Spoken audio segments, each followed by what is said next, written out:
Parents have a huge and major role in this identification and then prevention of this kind of problem. उसको एक psychiatric जिसको illness कहते हैं, because drug addiction is actually psychiatric illness.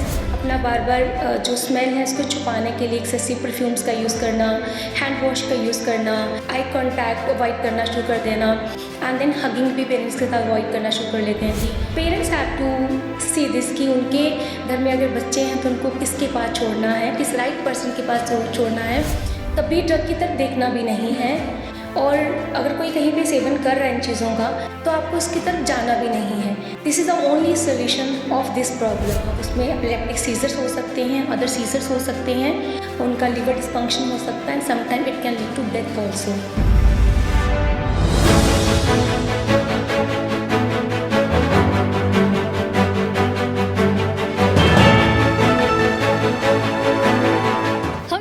Generation में जी रहे हैं जहां पर इन्फ्लुएंसर्स बहुत हैं, बट हम किससे इन्फ्लुएंस होते हैं ये बहुत मैटर करता है.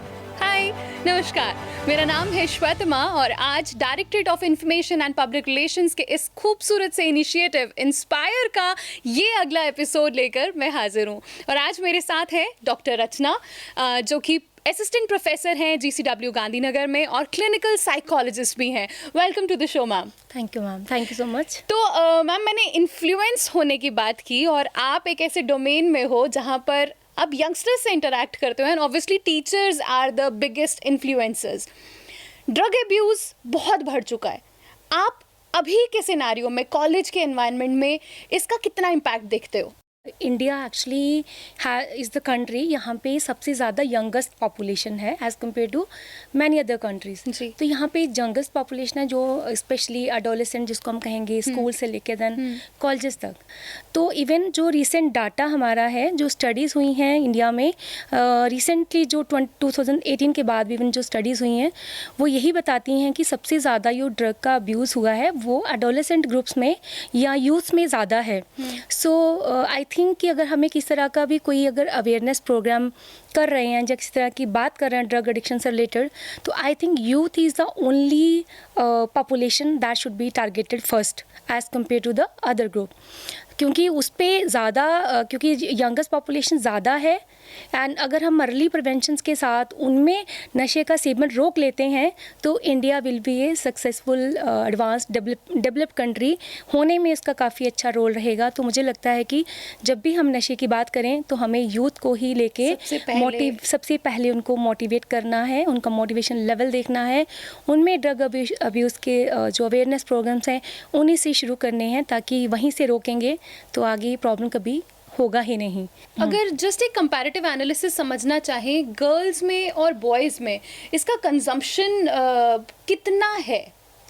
I think they both consume drugs, girls as well as boys both have their consumption almost in the similar level.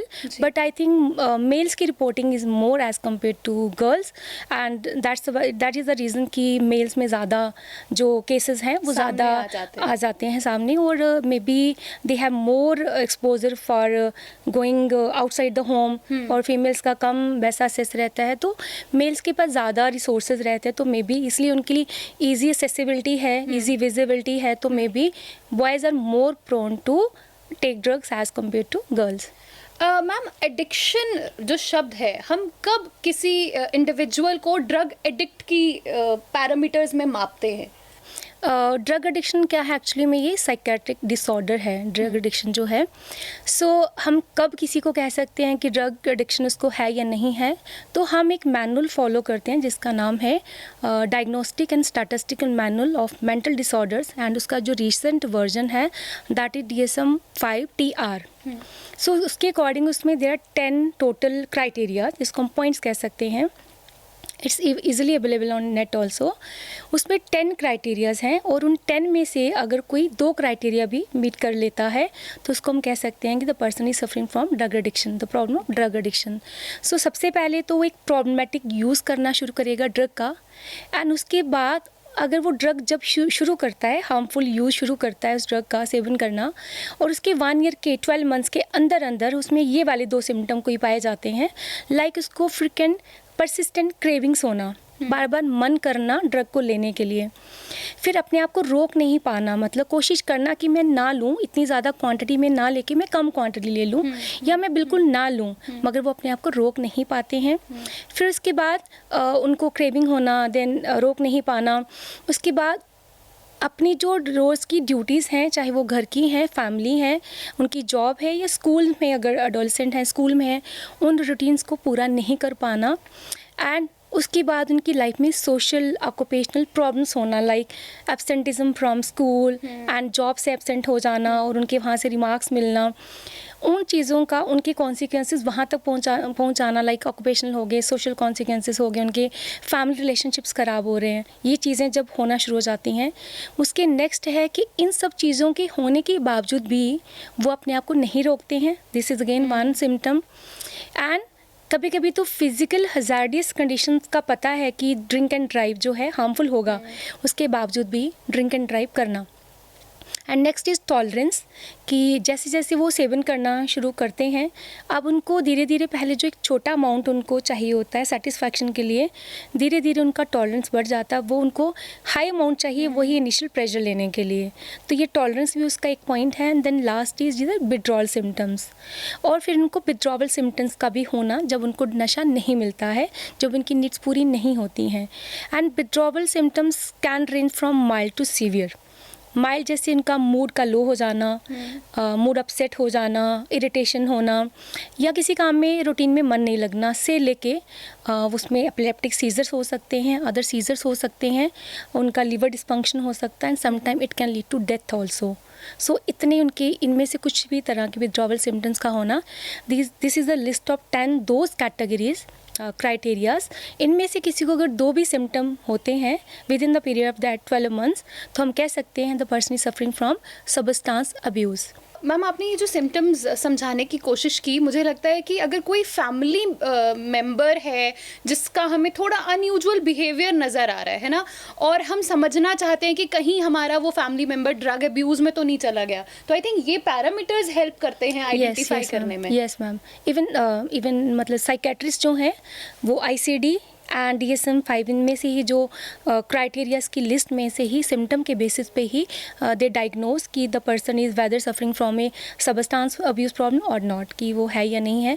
तो इन्हीं पैरामीटर के बेस पे डिसाइड किया जाता है। बट अगर फैमिली मेम्बर्स को आइडेंटिफाई करना है तो उनको उनके इनिशियल जो रेड फ्लैग साइन जिसको हम कहते हैं, उनको वो जानने होंगे कि किस तरह से वो अपना बिहेवियर शो करते हैं। लाइक रेड फ्लैग साइंस में अगर वो अपना बार बार जो स्मेल है उसको छुपाने के लिए एक्सेसिव परफ्यूम्स का यूज़ करना, हैंड वॉश का यूज़ करना, दे अवॉइड आई कॉन्टैक्ट अवॉइड करना शुरू कर देना, एंड देन हगिंग भी पेरेंट्स के साथ अवॉइड करना शुरू कर लेते हैं कि पता ना चल जाए। उनका फ्रेंड सर्कल इवन चेंज हो जाता है। एक बेसिक सिनेरियो की मैम बात करूंगी। फॉर एग्जांपल, जैसे जैसे बच्चे बड़े होने लगते हैं, माँ बाप से थोड़ा सा डिस्टेंस वैसे ही बना लेते हैं ना, और माँ बाप के लिए तो हमने बच्चों को पैसे दे दिए उनकी ज़रूरतों के हिसाब से या उनकी ज़रूरतें पूरी करने के लिए, बट एक वक्त ऐसा भी आता है जब बच्चों से आपका डिस्टेंस बन गया है, आप एज्यूम कर रहे हो कि शायद बच्चा पढ़ाई में बिजी है इसलिए हमसे मिलता नहीं है, हमारे साथ बैठता नहीं है, हमारे साथ खाना नहीं खाता, पर शायद कारण कुछ और हो सकता है। तो पेरेंट्स के लिए कितना ज़रूरी है बच्चों से एक रेगुलर इंटरेक्शन रखना? जैसे मैंने आपको बताया कि हमारे जब हम कोई मैनेजमेंट प्लान करते हैं तो उसके लिए सबसे पहले हमें जानना होता है कि इनके रिस्क फैक्टर्स क्या हैं, कॉजेज़ क्या हैं, किन कारणों की वजह से हुए हैं। तो वैसे हम अपना मैनेजमेंट प्लान बनाते हैं। तो वैसे रिस्क फैक्टर के साथ साथ हम ये भी देखते हैं कि उनके घर में किस तरह के सपोर्ट सिस्टम है, किस तरह के प्रोटेक्टिव फैक्टर्स हैं जिनसे हमें आगे थेरेपीज़ में हेल्प होगी। बिकॉज उनका सोशल नेटवर्क कैसा है, फैमिली रिलेशनशिप्स कैसे हैं, they all become the part of our management plan. हमें पूरी हिस्ट्री लेके सब चीजें जाननी होती हैं। So ideally risk factors होते क्या है? Risk factors mean what are the various causes of this kinds of कि बच्चा अब्यूज की तरफ क्यों गया, उसके क्या कारण या क्या उसके फैक्टर्स रहे। तो उसमें हमारा नेचर वर्सेस नर्चर दोनों का रोल रहता है। जैसे नेचर की अगर हम बात करें तो उसमें हमारे जेनेटिक फैक्टर्स का, अगर पेरेंट्स का ड्रग एडिक्शन में रहा है काफ़ी सेवन, तो देयर आर चांसेस कि उनके बच्चों में भी ये चीज़ जा सकती है। देन न्यूरल सर्किट्स हैं हमारे दिमाग में, हार्मोनल इम्बैलेंसेस हैं, number of biological factors are also there. उसके साथ साथ बहुत सारे साइकोलॉजिकल एनवायरमेंटल फैक्टर्स हैं जिसका रोल रहता है कि वो भी एक one of the factor act कर सकते हैं कि कोई बच्चा या कोई भी अडल्ट जो है वो इन चीज़ों का सेवन कर सकता है। तो parents have a huge and major role in this identification and then prevention of this kind of problem, because parents को ही parents हैं और then स्कूल में टीचर्स हैं जो मैक्सिमम टाइम एक बच्चे के साथ स्पेंड करते हैं। देन पेरेंट्स घर में हैं तो वो उन्हें इनडायरेक्टली या डायरेक्टली उनके ऊपर चेक रख सकते हैं, उनके साथ कन्वर्सेशंस कर सकते हैं। थ्रू कन्वर्सेशंस भी तो उनको रेड फ्लैग साइंस का थोड़ा आइडिया होगा, वो कहाँ कितना टाइम स्पेंड कर रहे हैं, बाहर कितना जा रहे हैं, घर में आके रूम में हैं तो रूम हमेशा उनका ओपन हो, ये नहीं कि हमेशा वो लॉक करके बंद करके अपने स्टडी आवर्स में वो ये बोल के कि हम पढ़ रहे हैं। एंड बीच बीच में पेरेंट्स को ये सारा जो उनका चेक है उन पे नज़र रखना, बात करना, टाइम स्पेंड करना। एंड मोस्टली अगर पेरेंट्स ही एब्सेंट रहेंगे होम से, बच्चों के साथ नहीं हैं, तो देयर आर चांसेस आल्सो कि बच्चा किसी और तरह के रिसोर्सेज का यूज़ करेगा, या तो फ़ोन एडिक्शन में चला जाएगा या फिर वो किसी और तरह के मतलब एक्सपेरिमेंटेशन कोई करना चाहेगा। Because and we never know कि आपका बच्चा कहीं गलत कंपनी में गलती से पड़ गया है and then they have no idea क्या करें। एंड फीलिंग ऑफ लोनलीनेस भी उनमें एक रीज़न हो सकता है कि वो घर में लोनलीनेस फील कर रहे हैं, पेरेंट्स नहीं हैं घर में। तो पेरेंट का एक सिग्निफिकेंट रोल है कि वो कैसे अपने बच्चों के साथ एक बैलेंस्ड लाइफ क्रिएट करें और अपना वर्क एनवायरनमेंट जो है, देन होम एनवायरनमेंट का कैसे वो उसको यूटिलाइज, हेल्दी रिलेशनशिप बिल्ड करके वो कैसे कर सकते हैं। अदर और रिस्क फैक्टर्स हैं इसमें हमारे कि अनएम्प्लॉयमेंट है, पॉवर्टी है, इलिटरेसी है। इसके साथ एक चीज़ मैम मैं बोलना चाहूँगी कि बहुत सारे केसेस में ऐसा होता है कि पेयर प्रेशर की वजह से या किसी बहुत क्लोज पर्सन की इंटरवेंशन की वजह से आप ड्रग अब्यूज़ में पड़ गए, या may be it's just the first time और सेकेंड टाइम कंजम्पशन, बट आपको अलार्म मिल गया कि नहीं यार ये एक गलत चीज़ है या इसमें नहीं जाना है। बट बहुत बार वापस कैसे आना है एक बच्चे को नहीं पता, या एक यंगस्टर, एक एडल्ट को नहीं पता कि हाउ टू स्टेप बैक। ऐसे केस में क्या करना है? राइट मैम, क्योंकि ये भी है कि हमेशा हम जब अवेयरनेस प्रोग्राम्स की बात करते हैं तो हमारा मेन मोटिव यही रहता है कि always say no to drug. Right, आपको कभी ड्रग की तरफ देखना भी नहीं है, और अगर कोई कहीं पे सेवन कर रहा है इन चीज़ों का तो आपको उसकी तरफ जाना भी नहीं है। This is the only solution of this problem. और अगर क्योंकि इसका थ्योरी यही है कि पहले हम एक्सपेरिमेंट करते हैं, देन हम फिर से उसका सेवन करना चाहते हैं कि एक बार से क्या हो जाएगा, 2 बार से, एंड देन अगेन वो एक साइकिल ऐसा ही कंप्लीट होता है कि आप रीयूज़ करते हो, देन अब्यूज़ करते हो, फिर आपका टॉलरेंस बढ़ जाता है, फिर आपका डिपेंडेंस हो जाता है, and then ultimately it will lead to a psychiatric disorder which is called a drug abuse. So अगर इनिशियली स्टेज पे ही बच्चों को आइडिया लग जाता है कि मैं इस चीज़ में जा रहा हूँ, then he or she should definitely go for help, for he or she should go to any kind of professional. वो क्लिनिकल साइकोलॉजिस्ट हो सकते हैं, काउंसलर हो सकते हैं, साइकेट्रिस्ट हो सकते हैं। और अगर अभी वो उनका इतना भी लेवल नहीं हुआ कि वो खुद जाएँ, they have to report their parents also. अपने टीचर से बात कर सकते हैं, अपने फ्रेंड से बात कर सकते हैं, अपने किसी सिबलिंग या किसी एल्डर वन से बात कर सकते हैं जो उनको फर्दर आगे फिर इस तरह की हेल्प प्रोवाइड करें, किसी प्रोफेशनल के पास लेके जाएं। बिकॉज अगर वो ड्रग एडिक्शन का उनका प्रॉब्लम थोड़ा सीवियर हो चुका है, देन वो घर में ही प्रॉब्लम रिजॉल्व नहीं होगा, बिकॉज उनके बाद विड्रॉवल सिम्टम्स हो सकते हैं, उनकी एक्सेसिव क्रेविंग्स हो सकती हैं। तो definitely they should go to a psychiatrist for consultation. और तो हमें मेंटल हेल्थ इश्यूज के लिए डॉक्टर के पास जाना बहुत ज़्यादा ज़रूरी है, बिकॉज आपका हेल्थ की डेफिनेशन में भी यही कहते हैं कि complete state of physical, mental, spiritual wellbeing, है ना। तो आपका पूरा वेलबींग होगा तो आप हेल्दी कहे जाओगे according to World Health Organization. अभी सिर्फ ऐसा नहीं कि आप फिजिकली हेल्दी हो बट आप ड्रग अब्यूज़ कर रहे हो, आप अनहेल्दी हो बिल्कुल, तो आप कहोगे कि मैं हेल्दी हूँ, ऐसा नहीं है। सो ये डेफिनेशन, ये कंसेप्ट चेंज हो चुका है, तो लोगों को डेफिनेटली जाना चाहिए। और मुझे लगता है कि रिसेंट जो डाटा मैंने अभी जो पढ़ती हूँ ड्रग अब्यूज़ पे, तो जो हमारी गवर्नमेंट काम कर रही है इस पे, सप्लाई रिडक्शन पे, डिमांड रिडक्शन पे, एंड देन हार्म रिडक्शन पे, और इसके अलावा जो पेडलर्स का का वो सब का तो डाटा इंक्रीज हुआ ही है उनको पकड़ने में, है ना, तो वो सब में सीज करने में चीज़ों को। बट ये जो रिसेंट मैंने मेडिकल डाटा गैदर किया है, ये सब कहता है कि नंबर ऑफ़ केसेस इंक्रीज हुए। इसका मतलब families are much more aware हैं, वो अपने घर के बच्चों को ठीक करना चाहते हैं, इस प्रॉब्लम से निकालना चाहते हैं, और उनको पता है कि अल्टीमेट सोर्स कहाँ पे उनको ये चीज़ें हेल्प कहाँ से मिलेगी, तो वो इवन जा रहे हैं वो लोग। Absolutely great. और मुझे लगता है कि आज की इस बहुत इलोंगेटेड कन्वर्सेशन के बाद आपको हम किसी ना किसी तरह से अवेयर और इंस्पायर कर पाए होंगे, ताकि एक हेल्दी लाइफस्टाइल को हम चूज़ करें और ड्रग्स से बिल्कुल दूर भाग जाए। So thank you so much once again doctor Rachna, और आपको भी शुक्रिया हमारे साथ जुड़े रहने के लिए। आप क्या महसूस कर रहे हैं, अगर आपके कोई सवाल है तो आप कमेंट्स में ज़रूर बताइएगा, ज़रूर शेयर कीजिएगा।